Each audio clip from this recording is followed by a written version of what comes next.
Hi!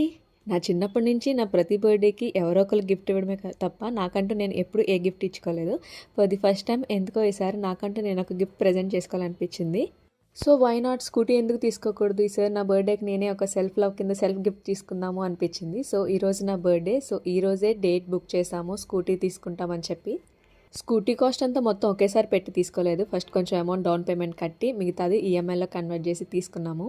ఒక్కొక్కసారి అనిపిస్తది, అమ్మ ఒక ₹2 ఉంటే ఇవ్వా ఐస్ క్రీమ్ కొనుక్కుంటాననే స్టేజ్ దగ్గర నుంచి ఒక స్కూటీ కొనేంత స్టేజ్ వరకు వచ్చానంటే it's not a small journey అనిపిస్తది. ఒక్కోసారి మన మీద మనం ప్రౌడ్‌గా ఫీల్ అయినా ఎటువంటి తప్పు లేదు. కానీ ఏదేమైనా స్కూటీ తీసుకోవడం అయితే అంత చిన్న విషయం కాదు. మనకి నచ్చాలి, మనకి కలర్ నచ్చాలి, దాని ఫీచర్స్ నచ్చాలి, దాని క్యాపబిలిటీ అంటే ఎంత డిస్టెన్స్ వరకు ఇది వెళ్తది, 1 లీటర్‌కి ఎంత డిస్టెన్స్ వెళ్ళగలం, ఇదంతా చూసి తీసుకోవాలి. డెసిషన్ తీసుకున్నాము. ఒక 3-4 డేస్ బాగా బయట తిరిగి ఏ స్కూటీ ఏంటని కనుక్కొని ఫైనల్‌గా టీవీఎస్‌లో తీసుకున్నాము. అండ్ అలాగే ఈ స్కూటీ డీటెయిల్స్ అంటే దీని ఫ్యూచర్స్, దీని ప్రైస్, దీని సీసీ ఇదంతా నేను ఫ్యూచర్ వీడియోస్‌లో షేర్ చేసుకుంటాను. ఇంతకీ మా స్కూటీ ఎలా ఉంది? కామెంట్ సెక్షన్‌లో చెప్పండి. బాయ్.